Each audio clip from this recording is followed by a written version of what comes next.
basically been pushed into the workforce against their will for the most part by these states that have forced them in into work. That we're starting to see the spread. So I'm just going to pull up this tweet right here. From Christian Stefani that says that basically in Dallas, Texas has been really getting hit hard over the past few weeks since they reopened foolishly. I mean, the governor of Texas, Abbott, just said that he finds the increase to be unacceptable, even though he's the one who's put in these ridiculous measures in the first place. So anyways, in Dallas, 80% of the new cases are frontline essential workers.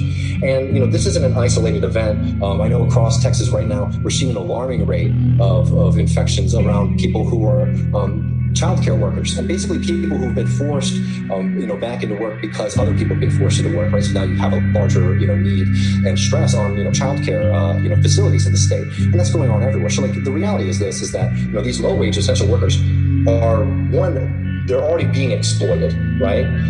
The fact that they're being paid less, even before this pandemic, that they were being paid less than what was deemed non-essential work, should tell you, a great lesson about capitalism is that the people who are the most critical to the system are the ones who are the most exploited, and that's because, capitalism is a system that preys upon exploiting people and making them so desperate. The reality that so many people who are making less than $30,000 a year said that they had to work, even though that they really felt that they were putting themselves or their families at risk, shows a fundamental reality of capitalism. Capitalism is an authoritarian system that does not allow people to have the freedom of choice over their own bodies and over their own, community, because we are put into a situation where if you're not going into work, if you're not going in to be exploited by the market constantly, then you don't eat, you don't have a roof over your head, all these kind of things. And look, the reality is we're dealing with this pandemic and there's work that needs to be done. We're not denying that reality.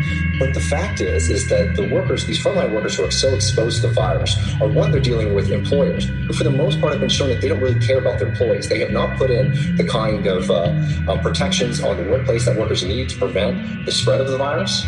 You see a lot of employers being very timid. For example, when you have these lunatics running around in your store refusing to wear masks, they're not standing up for their employees, right? That's a power dynamic, right? There's a moral question there. Like if you're a small business owner and you're not taking care of your employees, yes, that's a moral question. But it's fundamentally a power dynamic that working people aren't given the freedom in this country to demand and create safe environments to work during this pandemic.